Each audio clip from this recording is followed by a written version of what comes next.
நீங்கள் தவறவிட்ட எபிசோடுகளை இப்பொழுதே காணுங்கள் உங்கள் Tandivan.com மற்றும் Tandivan யூடியூப் சேனலில்.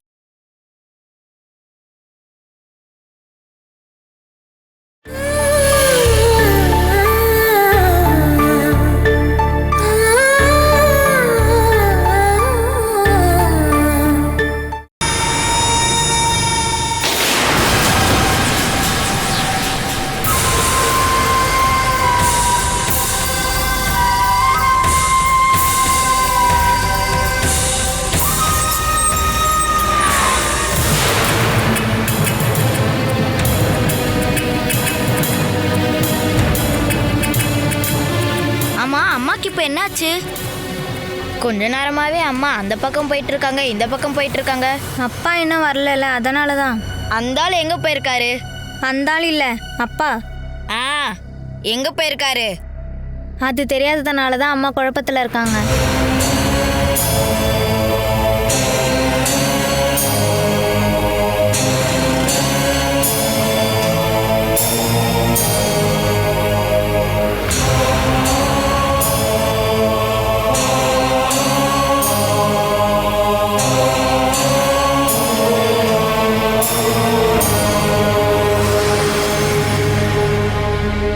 என்னாச்சுமா? உங்க அப்பா எங்கதான் போயிருக்காரு? போன் பண்ணா போன் சுவிட்ச் ஆஃப்னு வருது. ஒருவேளை சார்ஜ் காலியா இருக்குமா? அப்பா பழைய போன் தானே வச்சிருக்காரு. அம்மா சாப்பிட ஏதாச்சும் கொடுங்கம்மா. உனக்கு ஒண்ணும் தர மாட்டேன்டா. சாப்பாடு போடும்போது வேண்டான்னு சொல்லிட்டேன். நான் டென்ஷனா இருக்கும்போது தான் உனக்கு பசி வரும். உனக்கு பசிக்குதுன்னா நீயே போட்டு சாப்பிட போ. ஹலோ பலா, ஹரி பேசுறேன். சொல்லுங்க ஹரி அண்ணா. அது வேணுக்கு திடீர்னு மயக்கம் வந்து அவர் கீழே விழுந்துட்டாரு. என்னாச்சு? வேணு சொல்லி தான் இங்க பக்கத்துல இருக்கிற ஒரு ஹாஸ்பிட்டல் அட்மிட் பண்ணிருக்கேன். நீ உடனே கிளம்பி வா பாலா. பாலா கேக்குதா? பாலா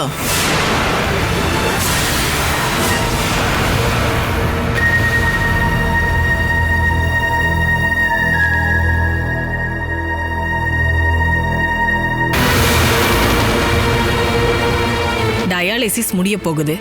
4 மணி நேரம் ஆச்சு. பாலாவை வர சொல்லையா? வீட்டில் இருந்து அவ வந்துட்டு இருக்கா. மரியா உட்காருங்க. இவங்க சிஸ்டர் மரியா. வணக்கங்க. அவருக்கு டயாலிசிஸ் 2 நாளைக்கு முன்னாடியே பண்ண வேண்டியது. போன தடவை வந்தப்போ நான் அவர்கிட்ட கரெக்டாக இருக்கணும்னு சொல்லி அனுப்புனேன். எனக்கு கொஞ்ச நாளைக்கு முன்னாடி தான் எல்லா விஷயமும் தெரிய வந்தது. நீங்க பாலசுதாவோட பிரதர்னு தானே என்கிட்ட சொன்னீங்க? ஆமா. சகோதரியும் உங்க குடும்பமும் இவ்வளோ பெரிய கஷ்டத்துல மாட்டிருக்காங்க அப்படின்னு இப்பதான் உங்களுக்கு தெரியுமா? அது ஆயுசோட பலத்தினால தான் வேணு தப்பிச்சாருன்னு நெஃப்ராலஜிஸ்ட் சொன்னாரு. அந்த அளவுக்கு அவரோட வியாதி இப்ப ரொம்ப கிரிட்டிக்கலா இருக்கு. டயாலிசிஸ் முடிஞ்சதுக்கு அப்புறம் டாக்டர் கிட்ட போகலாம். சொல்ல போனா ஒரு 2-3 நாளைக்குள்ள ஒரு 3 டயாலிசிஸ் பண்ணணும்னு தான் அவர் என்கிட்ட சொல்லியிருக்காரு. அதுக்கான செலவை நான் கொடுத்துட்றேன். சில விஷயத்த பண்ண வேண்டிய நேரத்துல பண்ணா செலவு கம்மியா இருக்கும். ஒருத்தருக்கு கடவுள் பணமும் வசதியும் ஏற்படுத்தி கொடுத்துருக்காருன்னா அது அவருக்கும் அவரோட பொண்டாட்டிக்கும் அவங்களோட பசங்களுக்கும் அவங்க மட்டும் அனுபவிக்கல, அந்த குடும்பத்துல பண விஷயத்துல ரொம்பவே கஷ்டப்பட்டுட்டு இருக்கிற மத்தவங்களுக்கு உதவி பண்றதுக்காக தான். அப்படி நம்ம பண்ணலன்னா நாம அனுபவிக்க வேண்டிய சந்தோஷம் ஏதோ ஒரு வழியில நம்மளுடைய நடவடிக்கையில அது இல்லாம போயிடும்.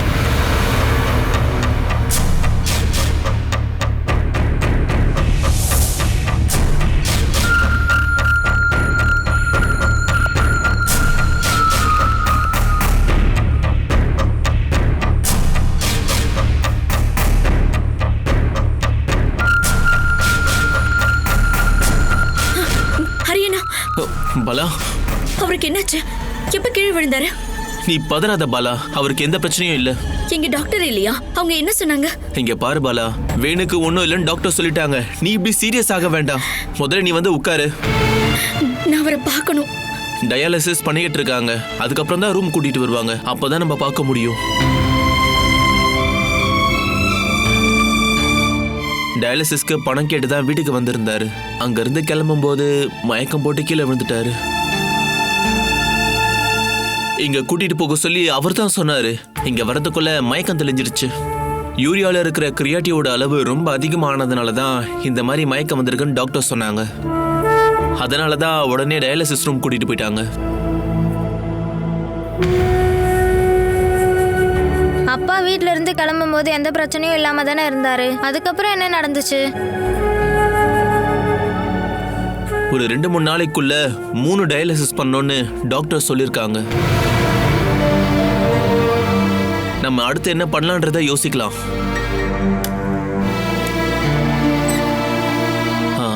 டாக்டர், பாலா நீ எப்ப வந்த? இப்பதான் வந்தேன். டயாலிசிஸ் முடிய போகுது, அதுக்கப்புறம் அவரை பார்க்கலாம். இவங்க தான் உன் பசங்களா? உங்களோட பேர் என்னம்மா? அகிலா. வினோத்குமார். நல்ல பேரா இருக்கே. குழந்தைங்களை ரூமுக்கு கூட்டிட்டு போங்க. நீங்க 2 பேரும் வாங்க. நாங்க அம்மா கூடவே இருக்கோம். அம்மா கிட்டயும் அங்கிள் கிட்டயும் நான் சில விஷயங்கள் பேசணும்ப்பா. அதுக்கப்புறம் இவங்க வருவாங்க. அகிலா, வினுவை கூட்டிக்கிட்டு நீங்க சிஸ்டர் கூட போங்க. வாங்க பசங்களா.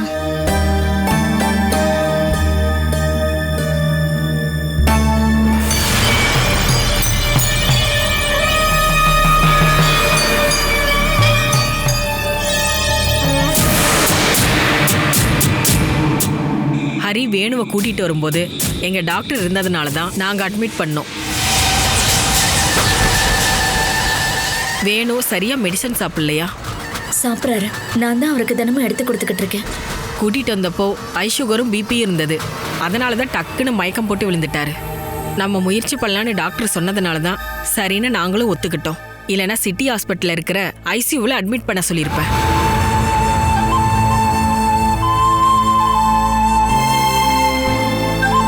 நடந்த சம்பவத்தை ஹரி எதுவும் சொல்லலையா? வேணுவோட விஷயத்துல பாலா நீயும் உன் ஃபேமிலியும் கொஞ்சம் கவனமா தான் இருக்கணும்.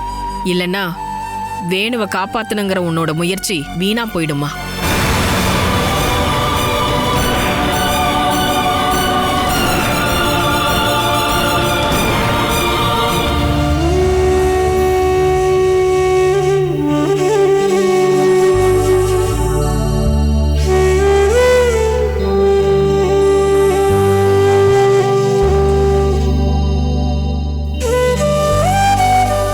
வேணுகோபால்,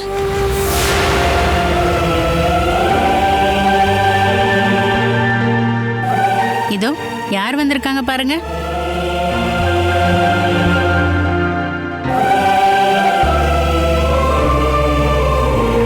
அப்பான்னு கூப்பிடுப்பா. தம்பி அப்பான்னு கூப்பிடு.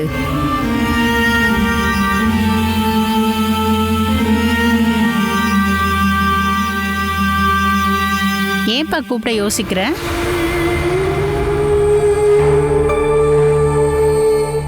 அப்பா, அப்பா, அப்பா, நான் தான் அகிலா.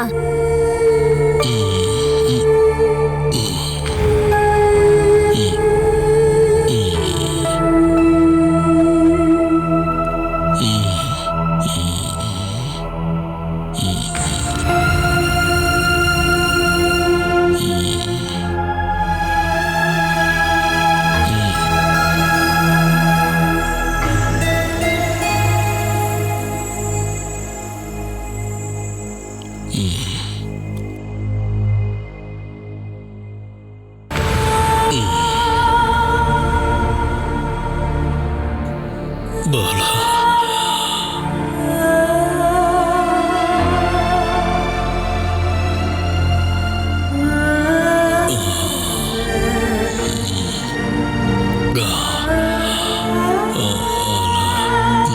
தண்ணி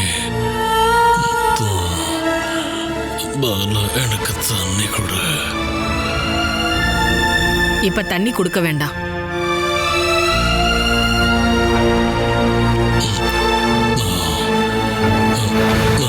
ஹரிதா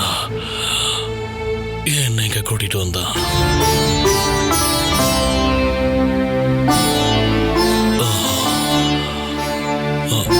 ரொம்ப நன்றி.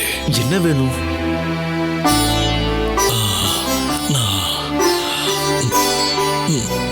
நான் அங்க வந்திருக்கவே கூடாது, அப்படித்தானே? வேணும்,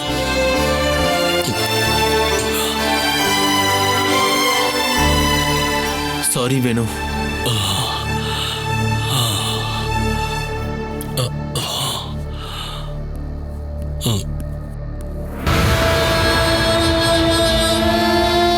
வேணு, இப்போ எப்படி இருக்கு? வலி குறைஞ்சிருக்கா?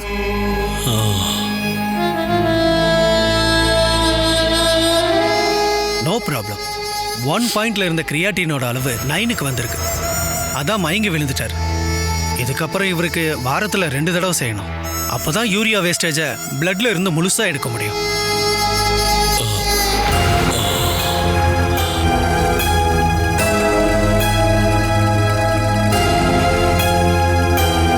இந்த ஒரு ப்ராசஸை இனி வாரம் செய்யணும். நான் சொன்ன விஷயத்தை இவங்க கிட்ட சொன்னீங்களா? இல்ல. நீங்க கிட்னி டிரான்ஸ்பிளான்டேஷனை பத்தி ஏன் யோசிக்கவே இல்லை?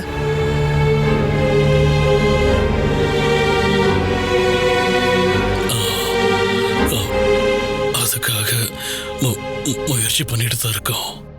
கொஞ்சம் செலவானாலும் ஒரு கிட்னி டோனரை கண்டுபிடிச்சு ஆபரேஷன் பண்றது தான் பெட்டர்.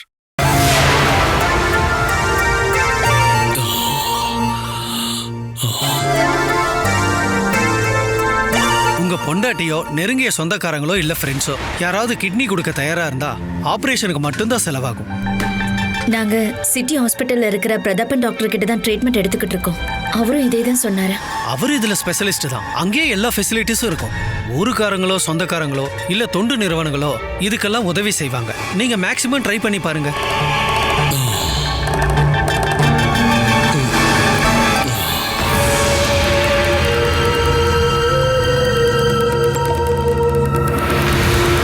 இப்ப நல்ல இம்ப்ரூவ்மெண்ட் இருக்கு. இங்கேயே இருந்து 2 டயாலிசிஸ் பண்ணதுக்கு அப்புறம் போலாம். என்ன சரியா? ஓகே, நான் போயிட்டு அப்புறமா வரேன். இப்ப முயற்சி பண்ணீங்கன்னா கிட்னி மாற்று சிகிச்சையை உங்களால சக்சஸ்ஃபுல்லா முடிக்க முடியும். ஒவ்வொரு மாசமும் இப்படியே தொடர்ந்தா இவரோட நிலைமை மோசமாயிடும். டாக்டர் சொன்ன மாதிரி எல்லாரும் ஒத்துழைச்சிங்கன்னா கண்டிப்பா நடக்கும். ரெஸ்ட் எடுத்துக்கோங்க. உங்க நோய் குணமாகறதுக்கு நாங்க ப்ரே பண்றோம்.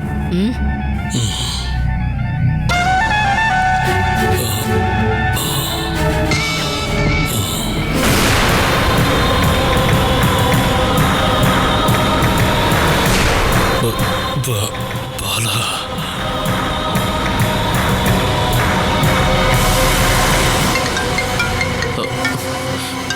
திவ்யா தான் அங்கேருந்து வந்ததுக்கப்புறம் நான் அவளுக்கு கால் பண்ணவே இல்லை. ஏன் இன்னும் இங்கே வரலன்னு கேட்பா. நான் தான் இங்க இருக்கேன்ல, நீங்க கிளம்புங்கண்ணா. நீ எப்படி இங்கே தனியா? நான் 8-9 வருஷமா தனியா தானே மேனேஜ் பண்ணேன்.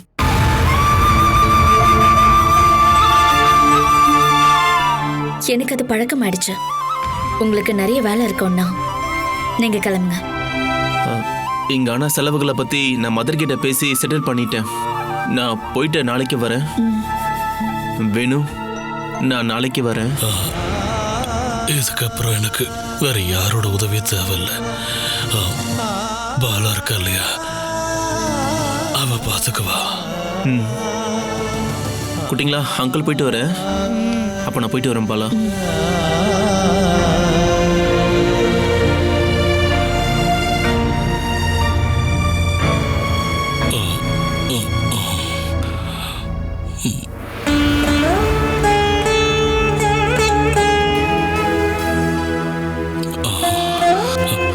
நான் செத்து போயிடுவேன்னு நினச்சிக்கிட்டு இருந்தேன்.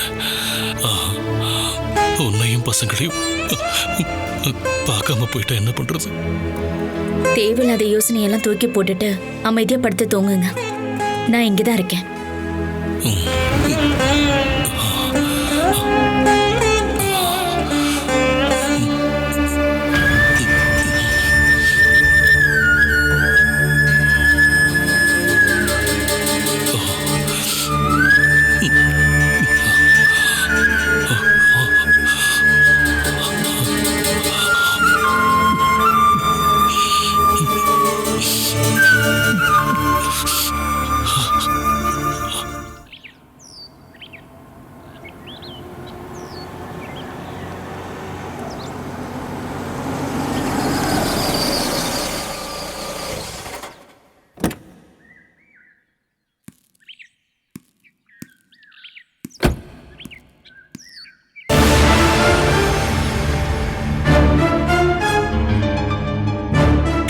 எத்தனை தடவை தான் கால் பண்ணுவா?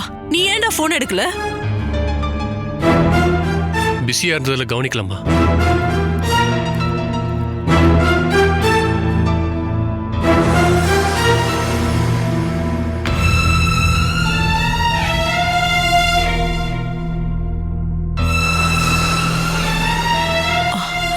உனக்கு என்னடா பிரச்சனை? கொஞ்ச நாளாவே நீ பண்றது எதுவுமே சரியில்லையே. எதுலயுமே நீ கொஞ்சம் கூட இன்ட்ரெஸ்ட் காமிக்க மாட்ற. வாழ்க்கைனா ஏதாவது எதிர்பார்ப்பு இருக்கணுமா? அதான் எதுவும் இல்லையே. மெயின் ரோட்டுக்குள்ள வந்து 6 இன்ச் இடத்த ஆக்கிரமிச்சு நீங்க பில்டிங் கட்டிருக்கீங்கன்னு சொல்லி ஷாப்பிங் காம்ப்ளெக்ஸ்க்கு முனிசிபாலிட்டில இருந்து ஸ்டே ஆர்டர் வந்திருக்கு. ஆனா உங்க அப்பா எதுவுமே என்கிட்ட சொல்லவே இல்ல. நான் அதை சொல்லலாமா? கடைசி தடவை அதையும் முயற்சி பண்ணி பார்த்துட்டு அதுக்கப்புறம் சொல்லிக்கலான்னு விட்டுட்டேன். சூர்யா ஃபைனான்ஸ் கிட்ட கைமாத்தும் போது ஏற்பட்ட நஷ்டத்தை இது வரைக்கும் சரி பண்ண முடியல. அது கூட சேர்ந்து இப்படி ஒரு சிச்சுவேஷன் இருக்குன்னு சொன்னா அப்பாவால தாங்கிக்கவே முடியாதுமா. நீ கூட இருந்தனா அப்பாக்கு இதெல்லாம் பிரச்சனையே இல்லப்பா. கூட இருந்தா மட்டும் என்ன பிரச்சனை? பணத்துக்கு பணம் தானே முக்கியம். அது மட்டும் இல்லாம கல்யாணி இன்னைக்கு ஸ்கூலுக்கும் போகலாமா? போகலையா? கிளாஸுக்கு போனா அவளுக்கு ஒவ்வொரு பிரச்சனை வருது. தலைவலி, பல்லு வலி, வயிற்று வலி, அதுவும் இல்லாம மயக்கம் போடுறா. ஹாஸ்பிட்டல்ல செக் பண்ண ஒரு பிரச்சனையும் இல்லை. வீட்டுல என்னடானா எல்லார்கிட்டயும் கோவமா இருக்கா. லாலியும் இதே மாதிரி தான் என்கிட்ட சொல்றா. அடுத்த வருஷத்துல இருந்து நாம நல்ல போர்டிங் ஸ்கூலுக்கு அனுப்பிடலாம். அதனால நமக்கு எந்த பலனும் இல்லப்பா. அவளோட சுபாவம் இன்னும் மோசமா தான் போகும். அவ விஷயத்துல இனிமே நான் என்ன பண்ணணும்னு சொல்ல வரீங்க நீங்க? பாலா கிட்ட டியூஷன் போக கூடாது சொன்னதுக்கு அப்புறமா தான் கல்யாணி இப்படி எல்லாம் பிரச்சனை பண்ண ஆரம்பிச்சிருக்கா. சரிதானே? கல்யாணி பாலா கிட்ட அப்படி பழகுறத நினைச்சு நீ ஏன் பயப்படுற? கல்யாணி பாலாவை அம்மா மாதிரி நினைக்கிறதும் பாலாவும் கல்யாணிய பொண்ணு மாதிரி பாத்துக்கிறதும் உன்னால ஏன் ஏத்துக்க முடிய மாட்டேங்குது? ஏற்கனவே 2 குழந்தைங்களை வளர்க்க கஷ்டப்படும் போது கல்யாணியை தத்தெடுக்கலாம் அவ யோசிக்க மாட்டா. நாம கல்யாணிய பத்தி மட்டும்தான்ப்பா யோசிக்கணும். அதுக்காக நம்ம யார்கிட்ட வேணா உதவி கேட்கலாம். இதுக்கப்புறம் கல்யாணிய பாலா கிட்ட டியூஷன் படிக்க அனுப்புனா அது நல்லா இருக்காதுமா. பாலாவோட புருஷன் வேணுவை இப்போ டயாலிசிஸ்க்காக கூட்டு போயிருக்காங்க. அது முடிஞ்சு திரும்பி வந்ததுக்கு அப்புறம் ஃபர்ஸ்ட் மாதிரி கல்யாணிய பாலா கிட்டே டியூஷனுக்கு அனுப்பிடணும். அதுக்கப்புறம் நம்ம குழந்தைகிட்ட இருக்க எல்லா பிரச்சனையும் சரியாயிடும்.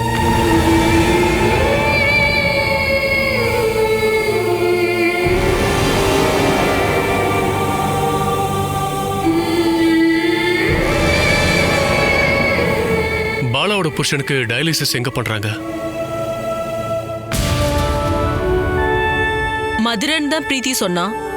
அவளும் ராதாகிருஷ்ணனும் சென்னைக்கு போறாங்களாம். அவங்க திரும்பி வரதுக்குள்ள பாலாக்கு ஏதாவது உதவி தேவைப்பட்டா உன்னை பாத்துக்க சொல்றதுக்கு தான் பிரீத்தி உனக்கு கால் பண்ணா. உனக்கு கால் பண்ணா நீ போனே எடுக்கல. நான் அந்த நேரத்துல கல்யாணியோட ஸ்கூல்ல இருந்தேன். பிரீத்தி ரொம்ப நேரம் வெயிட் பண்ணாப்பா. அப்புறம் ராதாகிருஷ்ணன் கால் பண்ணான்னு கிளம்பிட்டா. பாலாவை நினைச்சு அவ ரொம்ப வருத்தப்படுறா. உன் வாழ்க்கையும் பாலா வாழ்க்கையும் ஒரே மாதிரி தான்ப்பா. கல்யாணத்துக்கு அப்புறம் சுகம் சந்தோஷம்னா என்னன்னே உங்களுக்கு தெரியாது. உன் பொண்டாட்டி இறந்துட்டா, அவன் புருஷன் உயிரோட இருக்கா.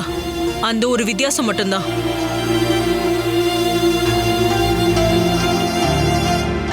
உங்க 2 பேர் விஷயத்துல கடவுள் என்ன பண்ண போறாருன்னு நமக்கு தெரியாதுல்ல.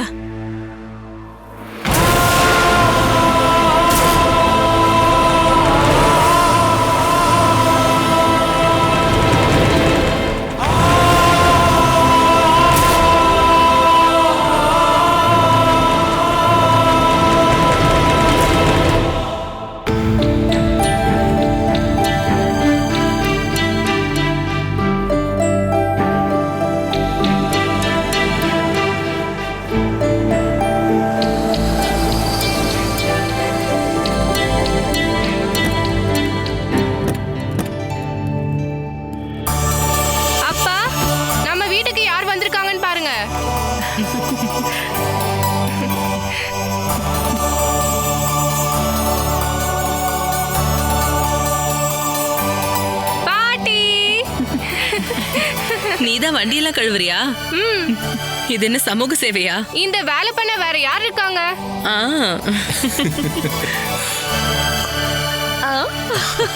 எல்லாரும் வந்திருக்கீங்க. நாங்க வேணுவை பார்க்கலாம் சொல்லி கிளம்பணும். அங்க போன உடனே இன்னைக்கு பார்க்க முடியாதுன்னு சொல்லிட்டாங்க. இன்ஃபெக்ஷன் பரவ வாய்ப்பு இருக்கிறதுனால அங்க யாரையும் அலோவ் பண்ண மாட்டேன்றாங்க. இத காரணம் வச்சு வரனாலும் உங்களுக்கு தோணி இருக்கேமா? திவ்யா, லீவ் விட்டு நீ ஒரு நாள் கூட இங்க வரவே இல்லைல்ல? வீட்ல ஒரு நாள் கூட என்னால நிம்மதியாவே இருக்க முடியல ஜெயா அண்ணி. எல்லாரும் உள்ள வாங்க. வாங்க வாங்க. எப்படி இருக்கீங்க?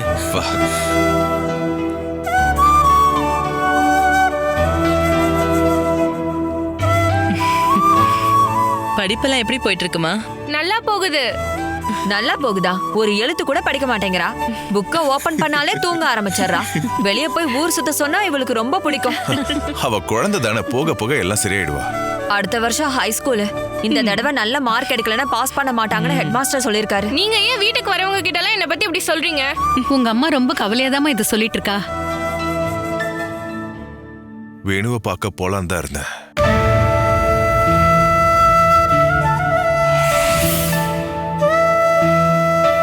இப்ப எப்படி இருக்காரு? ஒரு நாளுக்குள்ள 3 டயாலிசிஸ் பண்ணியே ஆகணும்னு டாக்டர் சொல்லிருக்காங்க. நம்ம வீட்டுக்கு வெளியில வச்சுதானே அது நடந்திருக்கு. அதனால அவரை பார்க்காம இருக்க முடியுமா சொல்லு? நம்ம வீட்டுக்கு வரதுக்கு முன்னாடியே அவருக்கு வியாதி இருந்துச்சுல்ல, அதுக்கான பொறுப்பை நீங்க ஒன்னும் ஏத்துக்க வேண்டிய அவசியம் இல்ல. அப்படின்னா யார் பாப்பாங்க? பாலா தான் பாத்துக்கணும். அவ நிலைமை ரொம்ப பரிதாபமா இருக்கு. இத்தனை நாளா நம்மளோட உதவி இல்லாம தானே அவ வாழ்ந்துட்டு இருந்தா. அதே நிலைமை எப்பவும் இருக்குமா ஜெயா? புருஷனை நல்லபடியா பாத்துக்கணும், பசங்களை படிக்க வைக்கணும், எல்லாத்துக்கும் எவ்வளவு செலவாகும். அப்படின்னா அவளுக்காக நீங்க என்ன வழியை பார்த்து வச்சிருக்கீங்க? அத்தை மனசுல என்ன இருக்குன்னு நான் சொல்றேன் அண்ணி. பாலாவையும் அவன் 2 குழந்தைங்களையும் நம்ம வீட்டுக்கு கூட்டிட்டு வரணும். அப்புறம் அந்த குழந்தைங்களோட படிப்பு செலவு எல்லாத்துக்கும் ஹரி பொறுப்பேத்துக்கணும். ஹரிக்கு மட்டும் இல்ல, அஜய்க்கும் பொறுப்பு இருக்கு இல்லையா? அவனோட பொறுப்பு என்னன்னு தான் நமக்குலாம் நல்லாவே தெரியுமே. என்னால முடிஞ்ச அளவுக்கு நான் உதவி பண்றேன்னு பாலா கிட்ட நான் சொல்லியிருக்கேன். இப்ப நடக்க டயாலிசிஸ் பணத்தை நீங்க வேணா கொடுக்கலாம். ஆனா இதோட பிரச்சனை முடிஞ்சிருமா?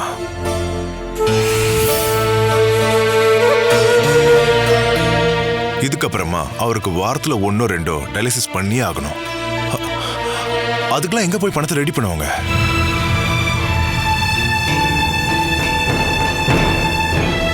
ஓரளவுக்கு பணம் வச்சிருக்க சில குடும்பங்கள் கூட இந்த நோய் வந்ததுக்கு அப்புறம் பெரிய கடன் பட்டு இடம் தெரியாம போயிருக்காங்க. நான் ஒரு விஷயம் சொல்றேன் மனோஜண்ணா. பாலாக்கு ஏதோ வேலை கிடைச்சிருக்குன்னு நான் கேள்விப்பட்டேன். அது உண்மைனா பாலா பேர்ல நாம ஒரு லோன் எடுத்து கொடுக்கலாம்ல. அதை வச்சு அவ வேணுக்கு இப்போ ட்ரீட்மெண்ட் பாத்துக்கட்டும். வேலை கிடைக்கிறதுக்கு முன்னாடி லோன் எப்படி கொடுப்பாங்கன்னு எனக்கு தெரியாது. கல்யாணத்துக்கு முன்னாடி பாலா பேர்ல பேங்க்ல ஏதோ ஒரு FD இருந்ததாவும், இவர் கல்ஃபுக்கு போறதுக்காகவும் அஜயோட இன்ஜினியரிங் அட்மிஷனுக்காகவும் அந்த பணத்தை ஷேர் பண்ணி எடுத்துக்கோங்கன்னு பாலா அடிக்கடி சொல்லி நான் கேட்டிருக்கேன்.